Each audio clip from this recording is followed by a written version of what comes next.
What's up, guys? Welcome back. Now your boy be this Adamslink. How you guys doing? As usual, support your boy, like this video, comment, share it on all social media platforms. Follow me on Instagram, Twitter, Facebook, Adamslink, and make sure you subscribe and click the bell notification to get updates anytime, any day I upload. Also, good morning, good afternoon, good evening, depending on where you are watching this video from. And today is Monday. I hope this week will be fruitful, and also happy new month. Today's November, and I think it will be far more better than October. Firstly, guys, check out what this lecturer did. He was trying to correct the sentence of a Twitter owner. So Jack wrote, he said, "Is there a more honest market than Bitcoin? Obviously, I don't think so." Well, this lecturer from God nowhere, I do not know, he said, "Jack, a sentence starts with a capital letter." We had one incident where Reno Mokore corrected that, told that guy that, see, if you want to measure intelligence, it's not about you going to school. It's not about your degree. It's not about how well you can speak English. It's not about all those things. So it's about creation of job. It's about how you have imparted, humanity. That person was trying to correct the world richest man's sentence. Just imagine this one now, Nigeria, another Nigeria trying to correct Twitter owner sentence. It said that a sentence should start with a capital letter. Are you serious? Have you started your bank account with a capital big letter million or billions or trillions? Have you started a bank account with billions? I bet you will get a capital kobo. Guys, let's talk about Abba and Hushpuppi. So, according to Sahara reporters and other platform out there, they said recently that the IG of police secretly reinstated Abba. That was as at 3 to 4 days ago. The news was all over the place, but a lot of people think that they shouldn't be doing that because Abba is still under investigation, because FBI is after Abba, and you know Abba is in Nigeria, so definitely Nigeria cannot just hand over Abba to FBI. So now being reinstated, meanwhile the investigation is still going on, I think a lot of Nigeria will be like, come on man, you should have been doing that. And of course people still have to put to the fact that it's from the north. If it was a South guy, I think they will immediately hand him over to FBI. But it seems like that news was totally lies. And according to Punch newspaper, they said Kyari not reinstated. So contrary to the speculation, the police authority have not recalled the commander of intelligence response team, Abba, who has been on suspension since July 31st following his indictment by the Federal Bureau of Investigation, FBI. There had been report that Kyari has been secretly recalled by the Inspector General of Police, Usman Baba, but police source confirmed that the Deputy Commissioner of Police is still on suspension. Kyari had been under investigation for alleged fantasizing with a suspected internet fraudster, Abbas Raymond, commonly known as Hushpuppi. The FBI alleged that Kyari convened with Hushpuppi to defraud a Qatari businessman of 1.1 million US dollars. Crazy money. You know, we do not know the fate of Hushpuppi now, honestly.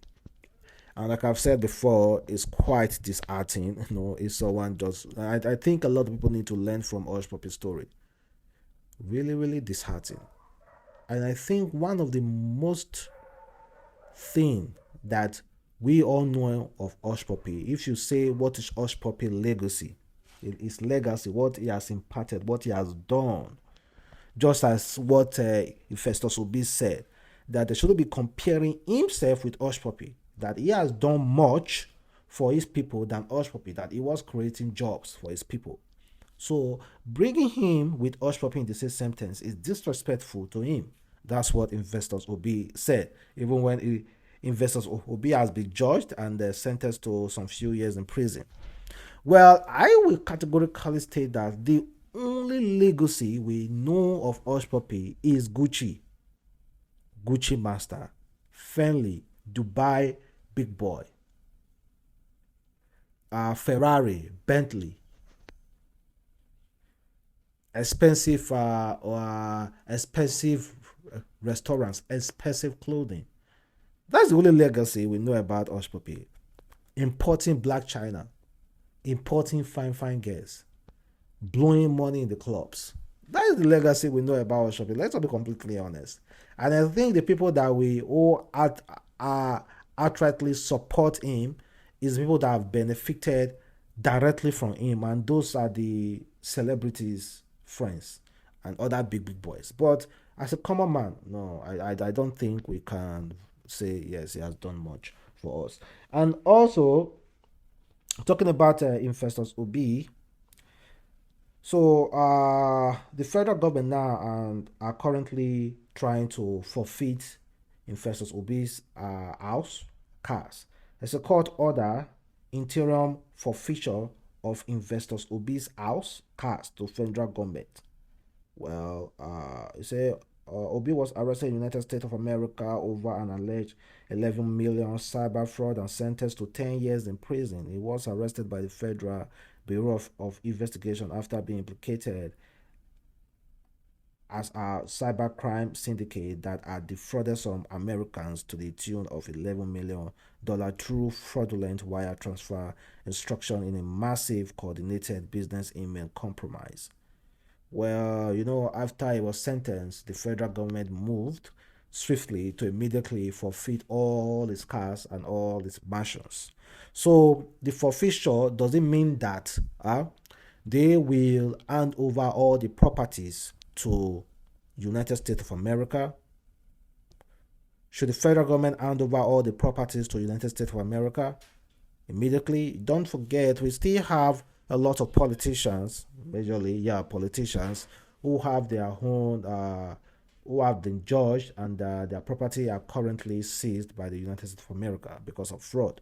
So I think the federal government should hold on to it, and if they want it, then they should give us something. Give us our own fraudulent money back, then we'll give you your own money as well. Then this one is coming from Mr. Easy. Sometimes when you go to restaurants there, you see after eating the bill, some of this restaurant will put, please donate. So some of so and so. So Mr. Easy visited a Chinese restaurant, and when they gave him the bill, they wrote donate £1. And this is what he has to say. He said, I hope you all got permission to use these beautiful African kids to market this. If you want to give and stop this bullshit. I'm tired of organization who can simply write the check and do actual stuff, use it for cheap feed good marketing. I have been radically profiled multiple times at Kahanza. So you can imagine how annoying I am to see that same restaurant is forming give £1 to Africa children. Children need education opportunities, not $1 donation. If I ever hear for the children, BS for free performance in game, now Google fire you now. If you no give to the children, I get children for my state where me self got pay fees for. There are over 11 million African children under the age of 27 that comes out of university every year for work, opportunities for honest work, and build your future. This is the only narrative I will be leaning my voice to. Not all this give £1 to Africa BS. Exactly, those restaurants abroad. You'll see them.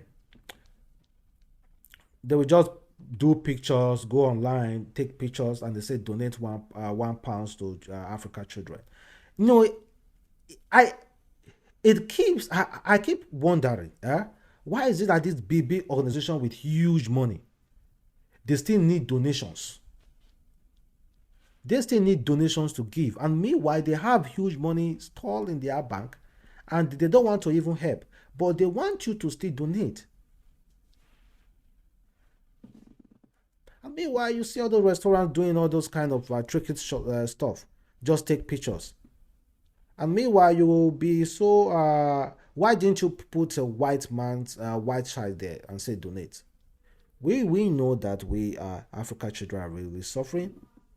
But if you want to actually help, go there and help. Help us by giving us job. You close our border and yet you want to give us money. You close our border, you make sure our children can't travel to your country freely to educate themselves, to get opportunities. And yet you want someone to donate $1 over there to just throw food as if you are throwing food to the dog. So take, chop, but don't come close to me. Also, guys, check out this 25 years old who recently emerges as PDP national youth leader. It's they say 25 years old Mohammed Suleiman has been elected the national youth leader of the People Democratic Party. He was elected at the just concluded national convention of the party in Abuja. I heard that it was a 60 years old man that was there before. How can a 16 years old man be a national youth leader? Crazy, right? But well, let's see what changes it will bring, though. Let's see what changes it will bring. I really allow the youth to now have more confidence to vote for PDP. Do you think PDP can be able to take over power coming 2023? Do you think they are bona fide enough? I want all those Nigeria guys who are quite familiar with politics in Nigeria to kindly leave your comment below. Do you think PDP, or let me say possibly, Atiku is coming out, right? Possibly Atiku. We are expecting Atiku. Do you think Atiku can beat Tinubu? For me, I know it's not good to just, well, I wouldn't want to say anything though. Let us just keep it at that. But do you think PDP, Atiku, if Atiku is coming for PDP and Tinubu from APC, do you think Atiku will beat Tinubu 2023? Please kindly leave a comment below. And for those of you who are still thinking that President Muhammadu Buhari is going to extend the tenure, honestly, I don't think it will, because he did told us that nobody should be campaigning for his tenure extension. And he's currently not in town. He just recently traveled out of Nigeria and he jet off to Scotland for climate change summit. Then again, guys, I think Davido was present at that PDP convention. Davido is gradually becoming a politician. It's gradually, little by little, step by step, becoming a politician. Don't be surprised. Davido might be a senator or a House of Rep coming years, like 20 years from now, when he's done with music. Don't be surprised, guys, with all those tattoos. Well, the system is changing. It's changing. And let's move over to entertainment. Zlatan and DJ Copy has finally made up. You know, there was this huge fight between Zlatan and Copy earlier this year, yeah, when Zlatan called out, not even called, yes, called out DJ Copy, and DJ Copy, no, Zlatan never mentioned anything. DJ Copy was the one that came out to say Zlatan is not picking the score, and Zlatan blocked her from WhatsApp, Instagram, and other social media platform. Then Israel DMW injected himself into the quarrel, thereby calling out Copy. Copy sued Israel to apologize. Well, it seems like all is all good between Copy and Zlatan, and they perform on stage together in London. Good and fine though. There's no time to beef. There's no time to eat. It's just time to support. And clearly, we do not still know what happened between these two. Maybe they were actually trying to date, something like that. No, that's just when you see.